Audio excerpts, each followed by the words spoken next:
Las aventuras de la China Iron, de Gabriela Cabezón Cámara. Primera parte.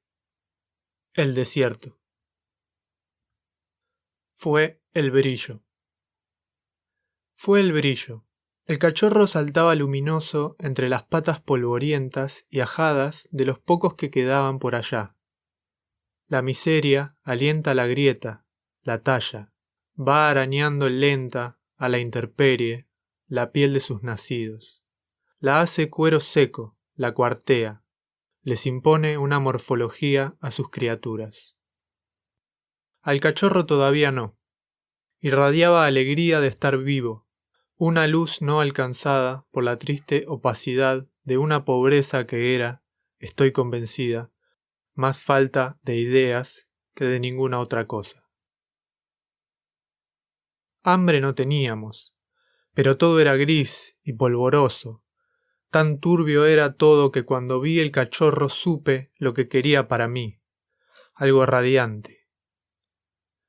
No era la primera vez que veía uno, incluso había parido a mis criaturas, y no es que no destellara nunca la llanura.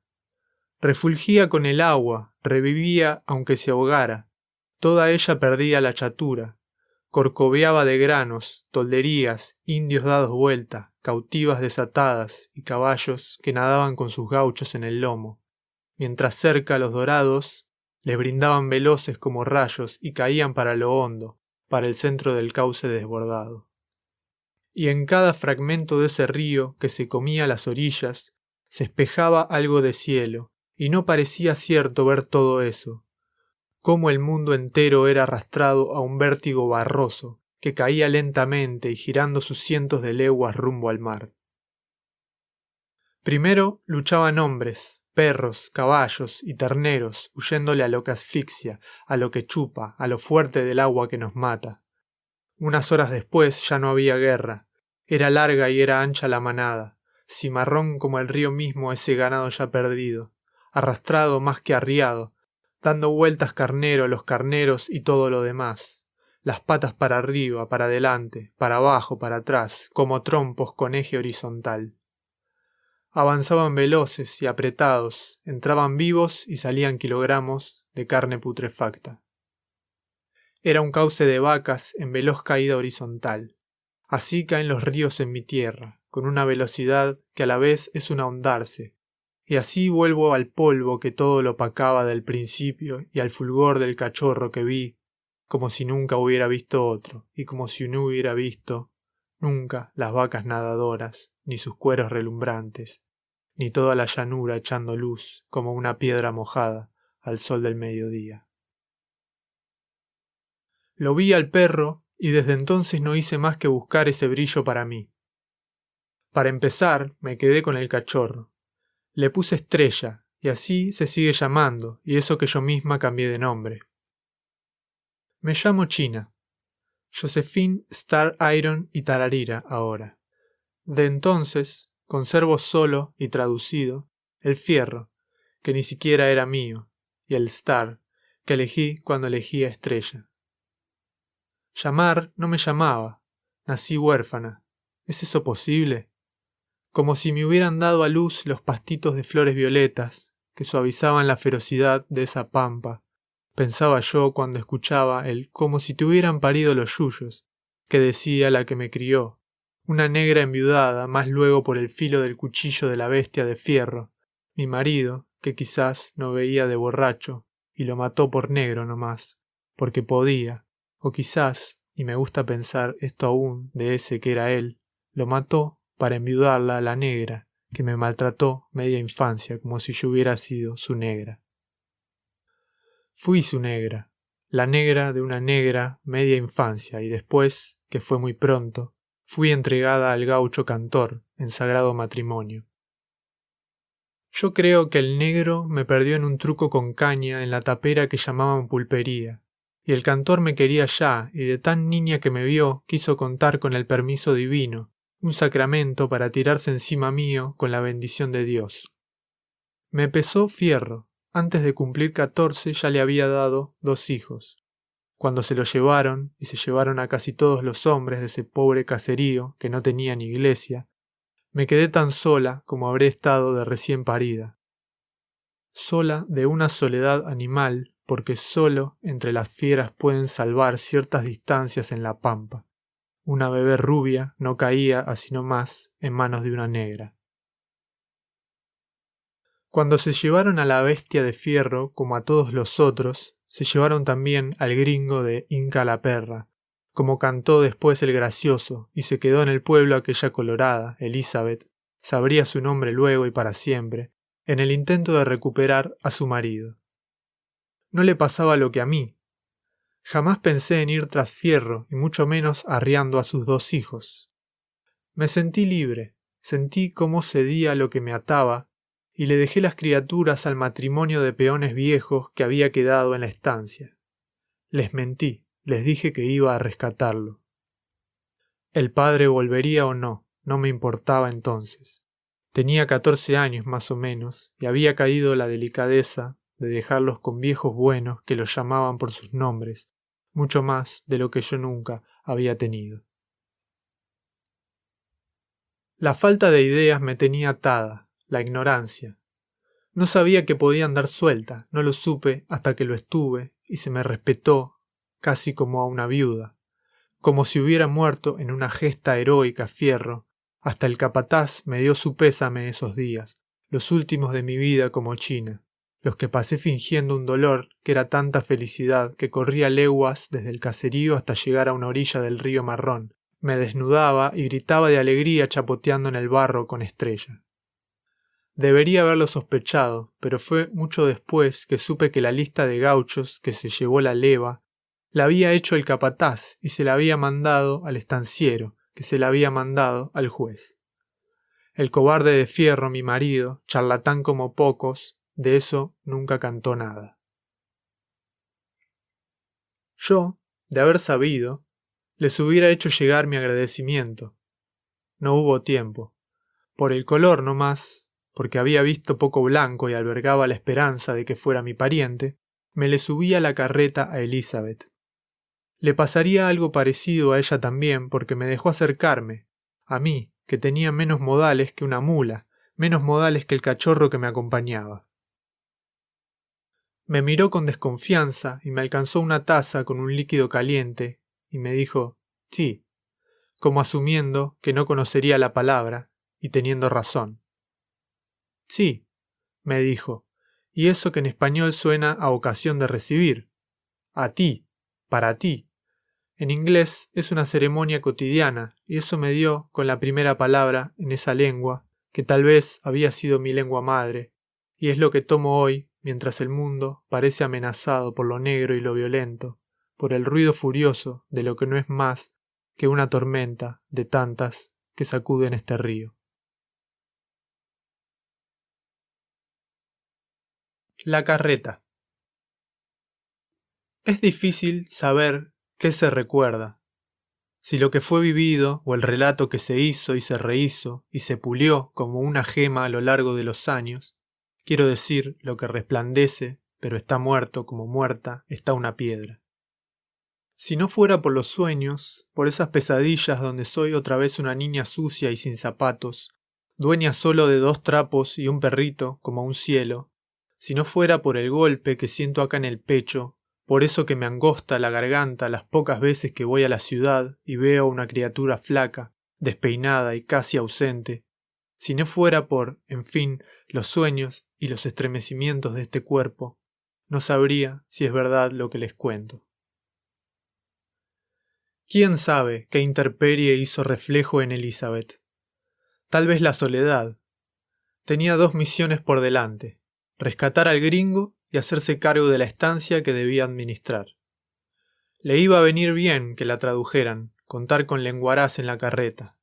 Algo de eso hubo, aunque creo que hubo más.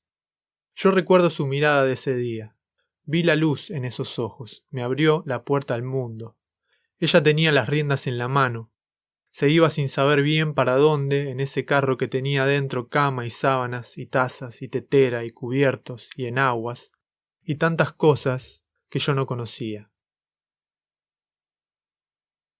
Me paré y la miré desde abajo con la confianza con que Estrella me miraba cada tanto cuando caminábamos juntos a lo largo de los campos o del campo.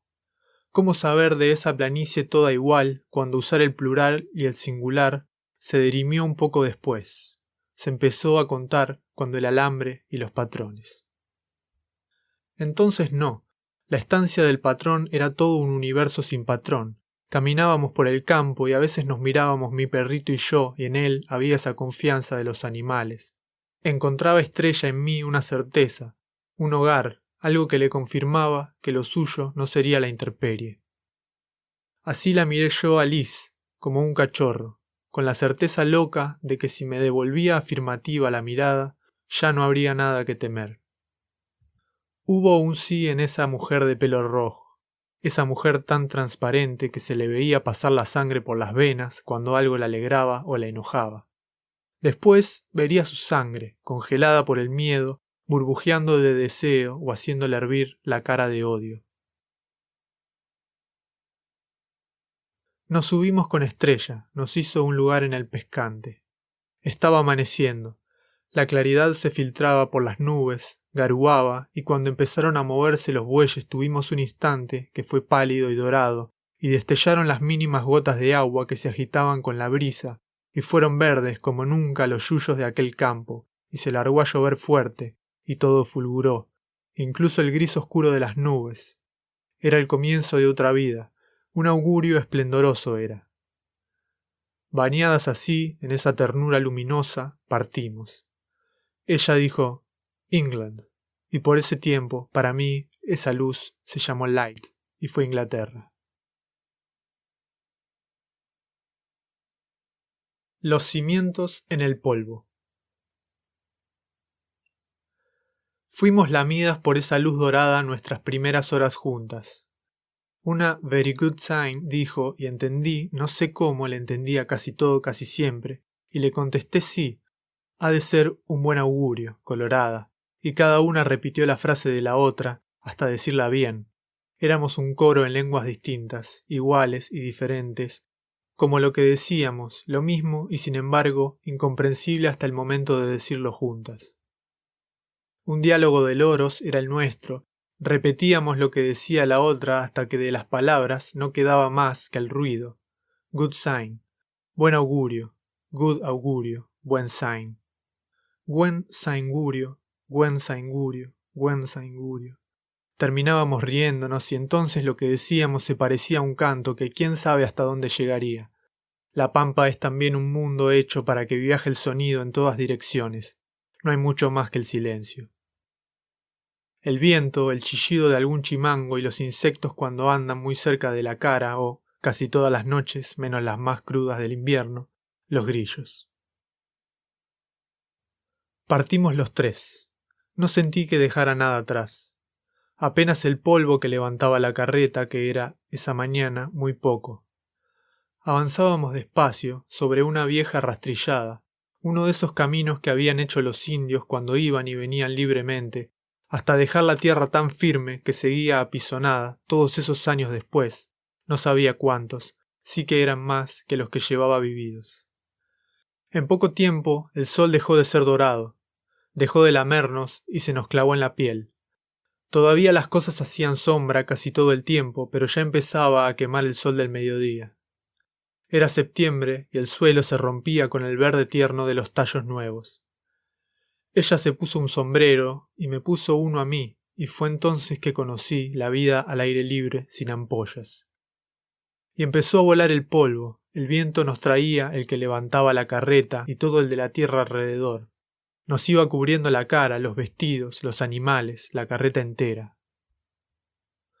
Mantenerla cerrada, preservar su interior aislado del polvo, lo comprendí enseguida, era lo que más le importaba a mi amiga, y fue uno de mis mayores desafíos durante la travesía entera. Días perdimos plumereando cada cosa, era necesario disputarle cada objeto al polvo. Liz vivía con el temor de ser tragada por esa tierra salvaje. Tenía miedo de que nos devorara a todos, de que termináramos siendo parte de ella, como Jonás fue parte de la ballena. Supe que la ballena era parecida a un pez. algo así como un dorado pero gris, cabezón y del tamaño de una caravana de carretas, y también capaz de llevar cosas en su interior. Transportaba un profeta a esa ballena de Dios y surcaba el mar así como nosotras surcábamos la tierra. Ella cantaba un canto grave de agua y viento, bailaba, daba saltos y echaba vapor por un agujero que tenía en la cabeza. Me empecé a sentir ballena moviéndome tan suelta en el pescante entre tierra y cielo. Nadaba. El primer precio de tanta felicidad fue el polvo. Yo, que había vivido entera adentro del polvo, que había sido poco más que una de las tantas formas que tomaba el polvo allá, que había sido contenida por esa atmósfera, es también cielo, la tierra de la pampa. Comencé a sentirlo, a notarlo, a odiarlo, cuando me hacía rechinar los dientes, cuando se me pegaba el sudor, cuando me pesaba en el sombrero. Una guerra le declaramos, aun sabiendo que esa guerra la perdemos siempre. Tenemos los cimientos en el polvo.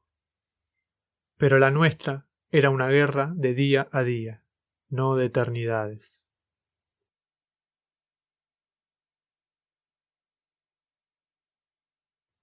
La China no es un nombre. Apenas nos cruzamos con un río con orilla, paró la gringa bueyes y caballos y carreta y nos sonrió a los dos. Estrella le daba vueltas alrededor, ondeándose de la cola a la cabeza. El amor y la alegría le brotan en bailecitos a mi perro. Nos sonrió Elizabeth, se metió adentro de la carreta, yo todavía esperaba su permiso para entrar, no me lo dio, salió inmediatamente con un cepillo y un jabón, y sonriendo y con gesto cariñoso, me sacó a mí mis trapos, se sacó los de ella, lo agarró a Estrella y a los dos nos metió en el río, que no era tan marrón como el único que yo había visto hasta ese día. Se bañó ella misma, esa piel tan pálida y pecosa que tiene, el pubis naranja, los pezones rosas, parecía una garza, un fantasma hecho de carne. Me pasó el jabón por la cabeza, me ardieron los ojos, me reí, nos reímos mucho. Yo bañé del mismo modo a Estrella y ya limpios nos quedamos chapoteando.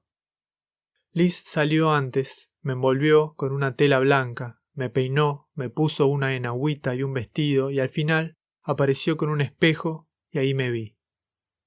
Yo nunca me había visto más que en el agua medio quieta de la laguna, un reflejo atravesado de peces y de juncos y cangrejos. Me vi y parecía ella, una señora.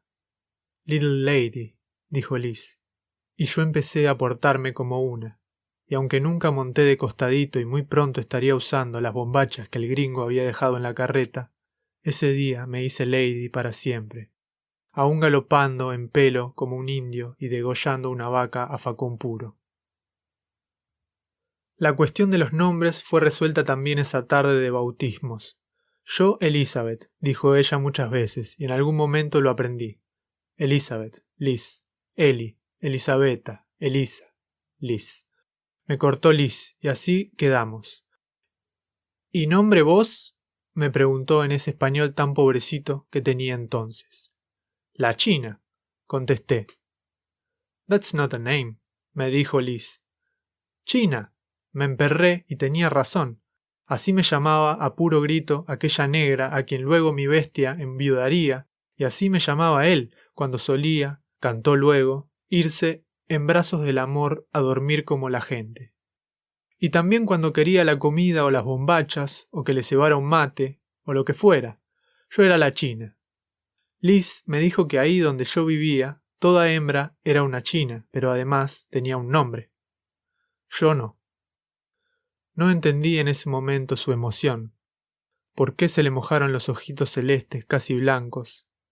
Me dijo, eso podemos arreglarlo. ¿En qué lengua me lo habrá dicho? ¿Cómo fue que la entendí? Y empezó a caminar alrededor con Estrella saltándole a los pies. Dio otra vuelta y volvió a mirarme a la cara. ¿Vos querrías llamarte Josefina? Me gustó. La China Josefina, desafina. La China Josefina no cocina. La China Josefina es china fina. La China Josefina arremolina. La China Josefina estaba bien. China Josephine Iron. Me nombró. diciendo que, a falta de otro, bien estaría que usara el nombre de la bestia mi marido. Yo dije que quería llevar más bien el nombre de Estrella, China Josephine Star Iron. Entonces, me dio un beso en la mejilla, la abracé, emprendí el complejo desafío de hacer el fuego y el asado sin quemar ni ensuciar mi vestidito, y lo logré. Esa noche dormí adentro en la carreta. Era un rancho mejor que mi tapera, tenía whisky, ropero, jamones, galletas, biblioteca, bacon, unas lámparas de alcohol. Me fue enseñando Liz el nombre de cada cosa. Y lo mejor a juicio de muchacha solitaria, 2 escopetas y 3 cajones repletos de cartuchos. Me abracé a Estrella, que se había recostado con Liz, me sumergí en el olor a flores de los dos, tan recién bañados todos, me envolví en esas sábanas que olían a lavanda, eso lo sabría mucho después. Entonces pensé que el perfume era algo tan propio del género como la textura que me albergó esa noche, y todas las de lo que sería, a grandes rasgos y haciendo una división un poco extrema, el resto de mi vida. Sentí el aliento de Liz picante y suave ahí entre las sábanas perfumadas, y quise quedarme ahí, hundirme en ese aliento. No supe cómo. Me dormí en paz, feliz, contenida por perfumes, algodones, perro, pelirroja y escopeta. Todo era otra piel sobre mi piel. Mi Estrella, lleno de destellos, casi azul de tan negro, dejaba de ser nuevo y aprendía casi tanto como yo. Crecíamos juntos. Cuando partimos, él me llegaba a las rodillas y yo le llegaba a Liz a los hombros. Cuando llegamos y no sabíamos que estábamos llegando, él me alcanzaba la cintura y a mí no me faltaba mucho para ser tan alta como ella. Lo recuerdo cachorro, en posición de gentleman, sentado derechito con las orejas bajas, los ojos concentrados, el hocico húmedo, todavía hoy escandoroso cuando se sienta confiado en el resultado de sus buenos modales. Yo vivía con un candor semejante, aunque empezaba a conocer un miedo nuevo. Si antes había vivido temiendo que la vida fuera eso, la negra, Fierro, el rancho, entonces temía se acabara ese viaje, esa carreta, el olor de la lavanda, la forma de las primeras letras, la vajilla de porcelana, los zapatos con cordones y tacones y todas las palabras en 2 lenguas. Tenía miedo de que apareciera la ira en la cara de Liz, o algo más fantasmal, agazapado atrás de un médano. Empezaban a aparecer los médanos, o entre las raíces de un ombú, o entre los bichos que rompían el silencio en la oscuridad. Los bichos de la pampa son noctámbulos. Emergen de sus túneles y cuevas cuando la oscuridad sube. Miedo de que algo me devolviera a la tapera y a la vida de China que tenía. Había pasado de lo crudo a lo cocido. El cuero de mis botines nuevos era tan cuero como el cuero de la silla de montar que tenía Fierro, pero no era el mismo cuero. El de los zapatos que Liz me regaló era bordó, era lustrado, era fino, y se ajustaba a mis pies como otra piel. No solo fueron los shoes y su leather, fueron las sábanas y el cotton, mi enagüita de silk que era de China, la verdadera China, con chinas de verdad, los pullovers, la wool. Todo era otra piel sobre mi piel. Todo era suave y cálido, y me acariciaba y sentía una felicidad a cada paso. Cada mañana, cuando me ponía la enagüita y arriba el vestido y el pullover, me sentía por fin completa, ahí en el mundo, como si hasta entonces hubiera vivido desnuda, más que eso, desollada. Recién entonces sentí el golpe, los golpes del dolor de la vida a la intemperie, antes de estar arropada en esos géneros. Lo sentí como un amor loco por mis vestidos, por mi perro, por mi amiga, un amor que vivía con tanta felicidad, como miedo de que se rompieran, de perderlos, un amor que me expandía y me hacía reír hasta que me cortaba el aliento y también me contraía el corazón y se volvía una solicitud extrema hacia el cachorro y la mujer y los vestidos, un amor con vigilia de escopeta. Era tan feliz como infeliz, y eso era más que lo que nunca había sentido. Wool usé mucha porque partimos a principios de la primavera, y todavía hacía frío, y no creo haber contado todavía que íbamos tierra adentro, al desierto.